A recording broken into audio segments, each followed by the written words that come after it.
Le stade Rochelais accueillait Montpellier dans son antre de Marcel de Flandre avec comme objectif de rester invaincu à domicile face à des Héroltais décevants depuis le début de la compétition. Et les premiers à se mettre en évidence seront les Héroltais à proximité de la ligne d'un but rochelaise. Darmon, l'ouvreur, tente de s'infiltrer à travers les défenseurs maritimes. Benoît Payog poursuit l'occasion pour servir idéalement Henri Himmelmann pour inscrire ce premier essai de la partie. 5-0 pour Montpellier après 11 minutes de jeu.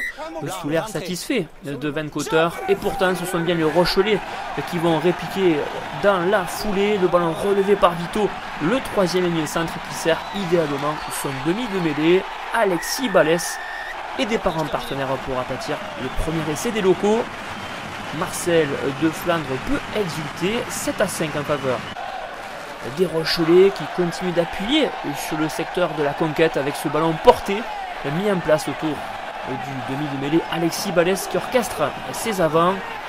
L'avancée est très bonne du côté des locaux et Romain Sazi va être porté par tout un pack pour aplatir le deuxième essai en faveur du stade Rochelais. 12-5 en faveur des Maritimes. Montpellier va tout de même réagir en fin de première période, toujours sur un ballon porté. Monsieur Trémini laisse l'avantage. Yann Serfontaine est servi astucieusement. Lâche le ballon pour mieux le ramasser et aplatir sans opposition. L'essai du 15-12 juste avant la fin de cette première période. Et les Héroltais qui flairent le bon coup à Marcel de Flandre.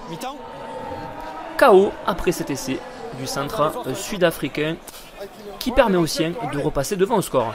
Le MHR poursuit ses efforts dès le début de la seconde période. Le travail de sape des avants qui combine avec les trois quarts. Et le puissant troisième ailier centre Jacques Duplessis qui résiste à deux derniers défenseurs pour aller aplatir derrière la ligne. Le troisième essai héroltais.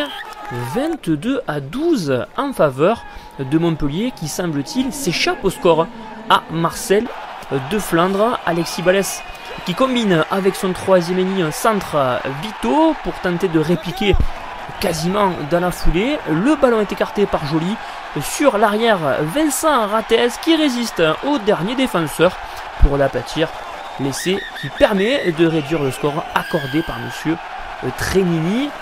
25-20, il reste 5 minutes à disputer dans une finale de folie sur cette rencontre. La poussée collective du pack Rochelais qui met à mal celle de Montpellier. Joné Kouvou ramasse le ballon en deux temps et va aplatir derrière la ligne. L'essai de la victoire pour les Rochelais avec la transformation de Iaya West qui permettra à sa formation de vaincre les Héroltais 27-25. Le score final, un succès précieux pour les Maritimes qui s'inscrivent un peu plus sur le podium alors que les Héroltais repartiront avec un point de bonus mérité de ce déplacement.